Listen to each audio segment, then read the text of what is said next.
So I'm in the farm shed after a busy year's landmarking, and I'm going to give you 4 top tips of how to keep this guy working really well for many years to come. These are going to save you money and help with your landmarking, keep it smooth, keep it well running.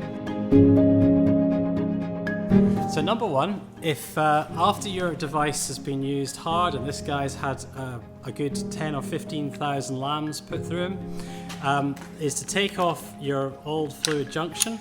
And top tip number 1, remove the needle. Obviously, blunt needles are unhygienic, cause infection, and ultimately are more painful.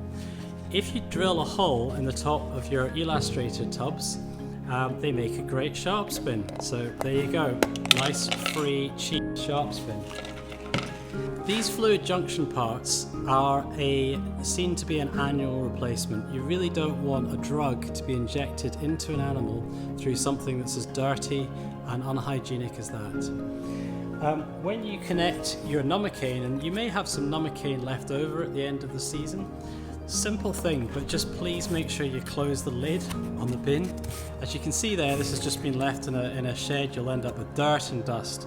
Now when you end up with dirt and dust on the top of these bottles, when that dust collects on there and is then connected in with the fluid junction, that dust passes through either into the animal, which really isn't very hygienic or nice, but can get caught in the little valve, and this one's so dirty and old, but in this valve at the front, and that will create a leak and cause that valve to fail.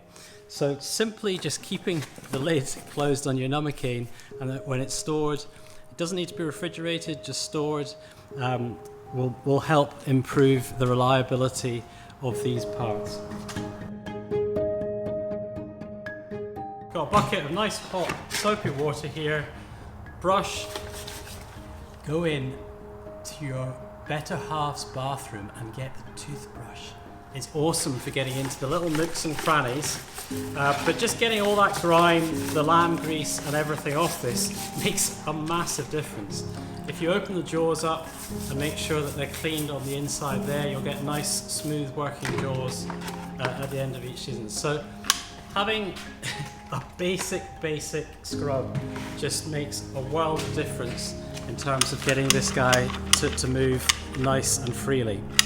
Okay, tip number 3. So what keeps the dual stage injector working really smoothly is a spray of a silicone type lubricant down in these channels here. And if you push forward into these black channels all around there and just cycle that in with the jaws open, and that will just lubricate all the mechanisms that sit inside there. You can also turn the tool upside down and just give these parts here, any of these moving parts, and inside there a quick spray as well. And that's going to keep that working really nicely.